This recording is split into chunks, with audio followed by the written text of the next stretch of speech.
Okay, isang palang araw mga teknik at ngayong gabi naman ay itong ating sasakyan ay parang ang hirap andarin. Yan, napakahirap andarin. Tapos yung kanyang baterya naman wala pang isang taon. So, palagay ko okay pa kasi unang-una malakas yung cranking niya. At the same time, pag sinusukatan ko yung voltahe niya, hindi naman siya nagda-drop, parang nasa 9 volts lang pag start, diba? Pag start ng gano'n eh. Siyempre kailangan ng malakas yung kuryenteng kakainin niya upon start up. So normal lang na mag-drop siya ng 10, 9 gano'n. So okay lang yun. Tsaka ang lakas yung ranking niya. Ang system mahirap andarin. Yan o, andarin natin mga teknik.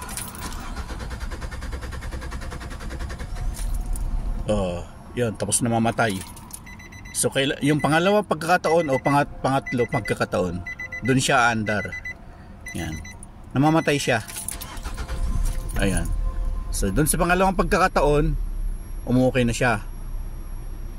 Yan mga teknik. So yun yung problema niya ngayon. Ngayon gagamit tayo ng Paxwell Elite na NT604 Elite from Paxwell. Ayan, galing sa ating kaibigan to, sa ating kaibigan naman to. So hiniram lang natin kasi yung aking NT640 wala siyang error na nadedetect. Ngayon ang suggestion ng mga ibang professional na mga mechanic, ang suggestion nila pwedeng oil fuel filter pala, fuel filter. Kaso nga lang system mo, ang fuel filter nito kasama dun sa fuel pump. So ayan siya mga teknik, nakaset up na po tayo, nakakabit na yung ating Paxwell Automaster Pro sa ating sakyan. Ngayon tingnan natin, meron kasi ditong battery test. So check natin yan mga teknik. Sa ngayon hindi pa natin ino-on or pinower on yung ating sakyan. Yan, tingnan natin yung kanyang baterya. So makikita nyo mga teknik na sa 13.1 volts ang ating baterya during off condition. Yan, during off condition. Tignan natin pag in-under natin at hirap ma-under ay kung babagsak yung voltahe niya sa mas mababa sa 8 volts, siguro masasabi natin na sira na yung ating baterya. Yan, check natin yan. Ilagay ko yung susi. Yan, tutok lang tayo dyan mga teknik. So kung titignan natin, nasa 13 volts siya ngayon. Itong linya na to. So between 12 at saka 14. So tingnan natin yung pagbabago.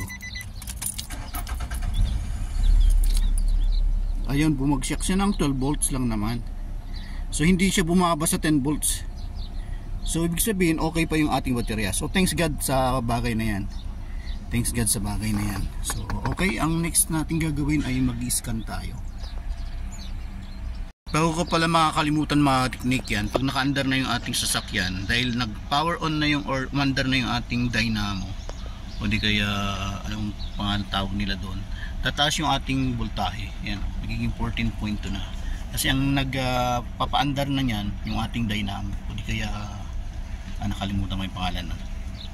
So yan yung normal na voltahe pag naka-under na yung makina. Okay, continue tayo sa scanning. So yun lang natin yung ating susi.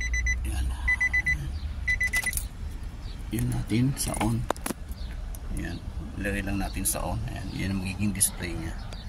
Then punta tayo dito sa Paxwell. Punta tayo ng diagnostic. Ayan, nasa Asia tayo mga teknik. Hanapin natin kung anong brand. So Nissan Altima mga teknik. Tapos select control module. So meron tayong quick scan mga teknik. Yan, in-scan nyo ngayon yung engine.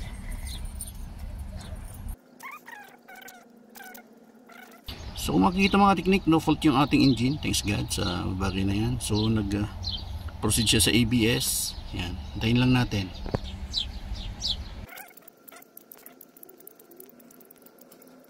Ayun, thanks God, at wala ring error sa pangalawang checking niya. So ABS, airbag, yun yung mga check niya sa pangalawa.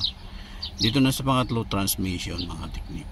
So medyo mabilis lang yung pag-scan niya. Ayan, nasa 10 out of 30 na tayo.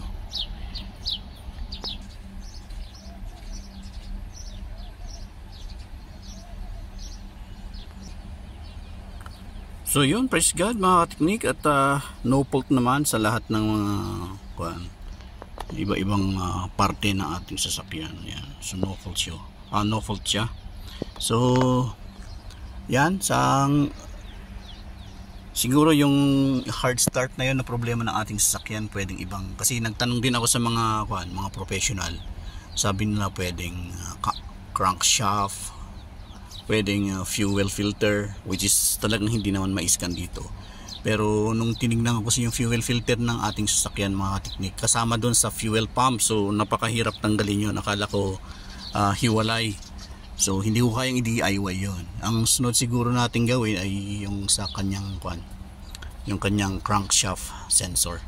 So hanggang dito lang muna tayo mga teknik. Thanks God at walang problema yung ating ating lahat ng engine, yung transmission. So salamat sa Panginoon at glory to God na okay naman siya rito. Okay, more power and God bless.